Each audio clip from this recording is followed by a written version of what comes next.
Congressman Fredenil Castro, Deputy House Speaker, House of Representatives, representative po siya ng 2nd District of Capiz. Nasa studio. Magandang umaga po, Congressman Castro. Magandang umaga rin sa iyo, Aljo, Charina. Good morning, magandang umaga Congressman. sa iyo. Napakaganda ng umaga ko sapagkat isang magandang dilag ang nasa harap. Yan.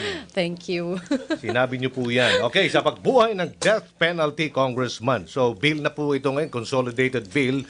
Ito po resulta din no, sa ginawang naunang investigasyon na ginagawa po dyan sa Kongreso. Itong death penalty. Death penalty bill na tatalakayin ngayon sa plenary ay ito na yung bill na inaprubahan ng subcommittee at inaprubahan din ng mother committee ng House Committee on Justice. Okay. At ito ngayon ay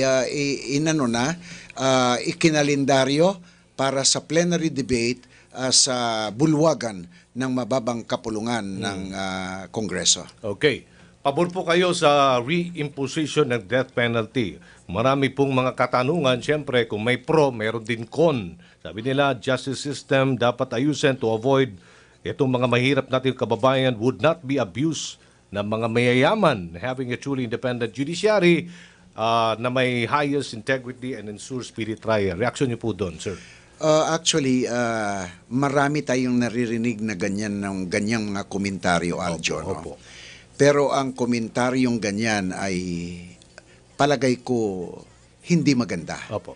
Sapagkat unang-una, yung tinutuligsa mo, yung problema natin sa justice or judiciary system natin, pero ibig kong ipaabot sa lahat na itong reform sa ating judicial system will be treated as complementary. Ibig sabihin ay kaliwa justice system natin ay aayusin at pagkatapos ay itong death penalty para maipatupad itong death penalty ng tama ng ating mga husgado. Pangalawa, hindi rin tama at palagay ko'y isang kung sa pulong na Ingles ay misplace ang komentaryo na inaabuso ang mga mahihirap sapagkat ang death penalty ay para sa mahihirap at pabor lamang sa mayaman. Palagay ko ito isang argumento o pananaw na pagpasensyahin na ninyo ako sa aking mga sasabihin, pero ito'y kabubuhan siguro, no? Dahil itong death penalty ay naglalagay sa mahirap at mayaman sa equal footing. Ibig sabihin, mayaman ka man o mahirap, ay dapat kung ikaw ay nakagawa ng isang kasalanan o nasangkot ka sa isang krimen na ang parusa'y kamatayan, hindi lamang para ito sa mahirap, kundi para rin sa mayaman. Ngayon yung sinasabi nila na may defekto ang ating judicial system sapagkat walang kakayahan ang mga mahihirap na kumuha ng mga magagaling na abogado.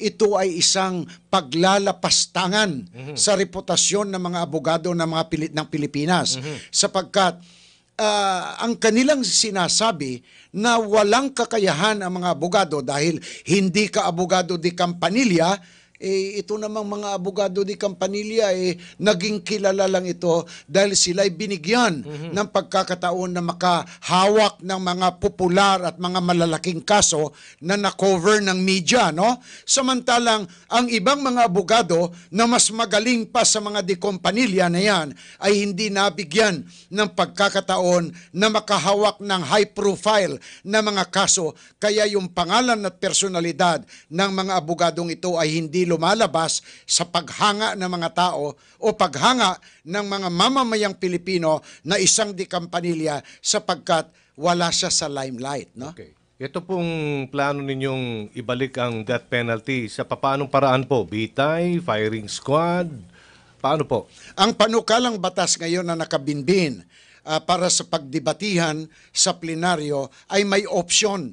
Ibig sabihin, maaring piliin kung ano ang pamamaraan na gagamitin sa pag-implementa ng death penalty. Pwedeng lethal injection, pwedeng firing squad, pwedeng bitay o by hanging sa pulong na Ingles. Ngayon, bakit ganito, Aljo Charina? Ganito sapagkat ang mangyayari sa pag-implementa ng death penalty na hatol ng husgado ay depende sa sitwasyon ng kriminal na bibitayin. Dahil alam mo, hindi dahil bibitayin ang isang tao, ay basta bibitayin na lang yan. Hindi.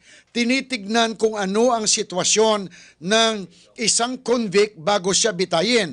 Kung siya ay may sakit, kung ano ang kanyang pangangatawan, kung ano ang kondisyon niya medikal, at ito ay susuriin ng doktor. Kaya ngayon, pag nakita ng doktor na hindi pwede sa kanya ang firing squad sapagkat maaring ito ay magbigay sa kanya ng mga tinatawag na hindi na karapat-dapat na sakit sa katawan o paghihirap, ay siyempre maghahanap ang Bureau of Correction o Department of Justice or both ng pamamaraan that will cause instantaneous. Ibig sabihin, agad-agaran na pagkamatay na hindi na maghihirap ang inmate o ang isang convict na bibitayin. Ramdam na ramdam ko si Congressman. Anyway, sir, sa isang pahayag or panayam sa inyo, so sabi niyo, misled yung mga people o yung mga tao. Ngayon, sir, pakipaliwanag sa kanila, bakit niyo po ba pinupush itong death penalty? Kasi iba sabi, ito patayan na naman. Alam mo, Sarina at Aljo, isa rin akong Katoliko na pinalaki ng aking mga magulang na nagmamahal sa kapwa at naniniwala sa Diyos. At dahil dyan, ako'y naniniwala na ang buhay ng tao ay isang banal na bagay na ibinigay ng may kapal. Kaya hindi dapat basta-basta kinukuha o kinikitil ang buhay ng tao. Sinasabi ko na inililigaw nila ng mga kritikong iba ang paniniwala ng ating taong bayan parte dito sa death penalty sapagkat sinasabi nila ay patayan na naman ito. No? Hindi totoo yan. Dahil unang-una, ang death penalty ay hindi pagpapahirap sa tao. Ito ay tinatawag na pagbibigay ng hustisya, tamang-tamang hustisya sa krimen na ginawa ng isang nasasakdal at hinatulan ng husgado ng kamatayan. Ang example nito ay isang tao na hinatulan ng kamatayan sapagkat ang babae na kanyang pinatay ay hindi lamang niya pinugutan ng ulo, kundi ipinagkalat-kalat niya pa na pagkatapos hiwa-hiwain ang katawan ng kanyang biktima. Ang parte ng katawan ay makikita sa Caloocan, ang iba ay nasa Quezon City, ay iba ay nasa Manila, Karumal-dumal ay talaga. karumal-dumal, kasuklam-suklam at kakila-kilabot. Kaya ngayon, ito ba'y pwede mo lang parusahan ng pagkakulong sapagkat ang kanyang inutang ay buhay. Retribution. Retribution. Yan. Kaya kailangan na buhay din ang kanyang ibabayad. Bakit, Aljo Opo. at Charina? Bakit kailangan buhay? Dahil kung naniniwala tayo na ang buhay ay isang banal na bagay, dapat hindi kinitil ng kriminal ang buhay ng isang tao o ng kanyang biktima. Okay, yung issue pong irreversible mistakes, wala daw correlation between punishment and crime deterrence po itong panukalang ito, sir. Isyung moralidad. Why not give criminals, sabi nila, ng mga kritiko, a chance to become a wholly reforms members of the society? Parang ganun po mga tirada nila, Congressman. Alam mo naman, Aljo, yung unang-una, yung tao, for example, Opo. na nang rape at ang rape niya ginawa niya, pinagsawaan at niyurakan niya ng todo-todo ang tangal ng babae. Pagkatapos, pagpaumanhin na po ninyo Pinatay ang pa. aking lingwahe, ay pinasakan pa ng kung ano-anong bagay ang kanyang biktima, ang ari na privado ng kanyang biktima. Pagkatapos, pinagsayaw-sayaw pa sa harapan at pinagkatuwaan pa nila. Pagkatapos niyan ay sasaksakin ng 18 beses. Tatanungin kita, Aljo at Charina, ito ba ay kagagawan ng isang normal na tao na tinitignan na ang kanyang pinapatay ay isang taong kapareho niya? Iyan ba'y isang tao o isang hayop ang makakagawa ng bagay na yan? Ngayon, anong mangyayari kung sinasabi nilang pagkakulong, i-rehab at pagkatapos ay reklusyon perpetua o panghabang buhay lang na na pagkakulong ang ibibigay mo o ipapataw ng husgado. Saan ngayon ang hustisya? Mababayaran mo ba ang dangal at pagyurak sa dangal ng babae sa pagpapahirap sa kanya noong siya'y ginagahasa, noong siya'y pinagmamalupitan, pinasakan ng kung ano-anong bagay ang kanyang pribadong ari. At pangatlo ay sasaksakin siya ng 18 beses hanggang siya'y mamatay. Ang reklusyon perpetua ba ayon sa batas kung susuriin mo ang hustisya sa kalunos-lunos na kamatayan at paghahasa sa babae? Ayan. Yan ang katanungan ko sa kanila. Kung ikaw pumatay, dapat ang parusa sa iyo, patay din. Sapagkat kinikilala natin na ang kamatayan lamang ang kabayaran sa banal na buhay na iyong inutang. So, heinous crimes po tayo tututok, sir, no? Tama yun, Aljo. Lalo na in connection sa illegal na droga sa paggamit. Hindi ko sasabihin lang na in connection with the illegal, na droga or Sa drug lahat ng trafficking antas crimes. Yung heinous crime na tinatawag natin, ito yung mga krimen na sinasambit ng ating batas na heinous. Bakit heinous? Sapagkat kakilakilabot, kasuklam-suklam na mga krimen ito. Kasama na rito yung tinatawag natin na crimes arising from drugs or drug trafficking. Kaya ano itong mga heinous crimes na ito? Parehas ng murder. Kung qualified murder ang mangyayari. Anong sinasabi ng qualified murder? Ang homicide at murder, parehas lang yan. Kung patayin mo ang tao na hindi mo, binigyan mo siya ng laban, walang patraidor na pagpatay, yan ay homicide lang. Pero pag pinag-isipan mo, pinatalikod mo ang tao, pagkatapos binaril mo na wala siyang pagkakataon na idepensa ang kanyang sarili, nagiging murder yan dahil meron ng treachery. Wala siyang pagkakataon na maidepensa ang kanyang sarili. Kaya ngayon, ang penalty dyan ay death penalty, no? Dahil sa pananraidor na pagpatay ng tao. At marami pang mga... Kasama dun, Congressman, yung pagdanakaw ng pera sa kaban ng bayan, Plunder. plunder, Kasama dyan. at iba pang uri ng Yes. korupsyon. ang May tuturing bang heinous crime din yan? Yes, of course. Yan ay heinous crime na kung luluuban mo ang bahay ng tao, pagkatapos re-rapein mo pa ang kanyang asawa na pinakamamahal at ni-rape mo ang asawa ng may bahay sa harap niya, yan ay kailangan na penalty ay death ang ipataw sa kanya. And aside from do sa 21 na nasa ilalim ng House Bill number 1, sir, dadagdagan nyo pa? Or gusto nyo pang dagdagan? Well, yan ay napag-isipan ko at napag-isipan ng mga kasamahan ko sa na nagtutulak ng death penalty sapagkat marami ang tumatawag at marami ang nagrereklamo na bakit hindi ninyo isinali ang krimen na illegal recruitment sapagkat hindi lang daan-daan, hindi lamang libo-libo, kundi siguro'y milyon na out of 100 million plus na tao ang pinahirapan ng mga illegal recruiters. Marami na ang nagdusa, marami na ang naghirap, marami na ang nagpakamatay dahil sila ay hindi matanggap na kanilang mga ari-arian na pinaghirapan ay ibinenta nila para lamang makapunta sa abroad at makapagtrabaho para maiangat nila ang kanilang pamumuhay. Subalit hindi nila nalaman na naloko pala sila. Ilang libo o 1 milyon, 2 milyon ng tao ang naging biktima ng illegal recruiter. Pangalawa, balak din naming isali, Aljo at Charina, ang tinatawag nating pyramiding.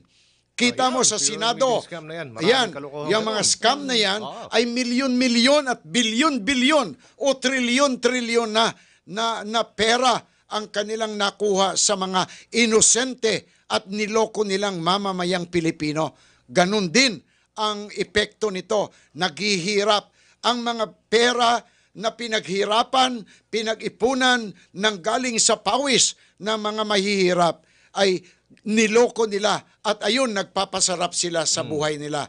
Na samantalang ito ay iniimbestiga sa Senado, anong ginagawa ng iba? Nando doon, namamayagpag pa rin ang scam nila. Pangatlo, ang drug trafficking. No? Yan, lalo na. Ang drug trafficking na ginagamit nila o pinagsasamantalahan nila Opo. ang ating mga kababaihan at ang mga kabataan na ginagamit nila o ginagamit ng mga sindikato sa prostitusyon, sa pornography at iba-iba pang bagay na parang ginagawa nilang alipin ng makamundong negosyo. At yung mga otoridad natin, mga pulis, o kung sino pang mga law enforcement agencies na nagtatanim ng mga ebidensya Ebidensya. para lamang makasuhan ang mga inosente at ang mga tao na gusto nilang gawan ng mga hindi mabubuting Bitay din yan. bagay. Yan ay bitay din. Yan, Sir, kasi right now, meron tayong criminal liability sa mga kabataan. Ito po ba ay pasok din sa death penalty? Tapos nagpupus pa tayo na ibaba yung criminal liability into 9, if I'm not mistaken, 9 years old. Salamat, Sarina, sa iyong tanong. Dalala mo maraming mga kritiko na inililigaw nila ang isipan ng ating mga mamamayan na dapat na dahil sa kataasan ng antas ng kanilang edukasyon na sila ang dapat magpaliwanag na hindi hindi tama yang paniniwala ng iba, kundi ganito ang batas. Sila pa ang nagliligaw ng isipan ng ating mga mamamayan. Bakit ko nasabi? Sa panukalang batas na ako rin ang main and principal author, yan ang House Bill number 2 na dahil na kung ang death penalty reimposition ay House Bill number 1 na ako rin ang main and principal sponsor, ako rin ang main and principal sponsor sa House Bill number 2 na nagbababa ng minimum age of criminal responsibility from 15 to 9 years old. Anong ibig sabihin? No, itong 9 years old na minimum age of criminal responsibility, Charina, ay hindi bago ito. Ito ang minimum age of criminal responsibility sa ilalim ng ating revised penal code. Opo. Sa itong ating revised penal code ay ipinatupad sa ating bansa. Naging marami ang abogado, pati ako na rin, naging abogado sa pag-aaral ng batas laban sa krimen dahil ang ginamit na ay itong revised penal code. Ito'y ginamit since 1935. Okay. Since 1935, ang minimum age of criminal responsibility ay 9 na taon. Wala namang reklamo, wala namang nagdala ng petisyon o kung anumang reklamo sa ating husgado na ideklara itong unconstitutional, ideklara ito na harmful, ideklara ito na hindi nakakabuti. Ngayong lumabas itong panukalang batas na ibalik, hindi bago ito, ibabalik lang doon pagkatapos marami ng reklamo. Ngayon, ang sabi nila, ang bata daw na masangkot sa krimen o gumawa ng krimen na ang edad ay 9 ay makukulong. Yan ay tuwirang pagligaw sa kaisipan ng ating mga tao sapagkat ang bata na ang kanyang edad ay mababa sa 9 na taon ay completely not criminally liable. Wala siyang kriminal na liability at wala siyang sagutin na kriminal. Saka more than 9 years old, may intervention. Kung more po. than 9, below 18, provided na walang discernment. Ano ang discernment na tinatawag natin? Totally aware siya. Yung ipinagbubunyi niya, ipinagmamayabang niya, ipinagmamalaki niya ang krimen na kanyang nagawa. Ayan ang tinatawag nating discernment. In the absence of discernment na makikita kung siya ay lilitisin sa husgado, ay wala rin siyang criminal responsibility completely wala siyang record. As a matter of fact, ang gagawin sa mga kabataang ito ay ilalagay sila sa rehabilitation center, aayusin ang kanilang pag-uugali upang sila ay maibalik sa ating lipunan, sila ay magpapatuloy ng kanilang edukasyon, sila ay kukumpleto ng programa na inihanda ng Juvenile Justice and Welfare Council na may nakasama ang Department of Education, kasama ang DSWD upang maging pakinabang siyang kasapi ng ating komunidad o lipunan. Maraming salamat po, Congressman Fredonil Castro, Deputy House Speaker, House of Representatives, Second District ng Capiz. Good morning again, sir. Thank you so much. Magandang umaga rin sa iyo, Aljo at Sarina, at ako'y nagpapasalamat sa inyong lahat dahil binigyan na naman ninyo ako ng pagkakataon na makapaglingkod sa ating bayan ngayong umaga.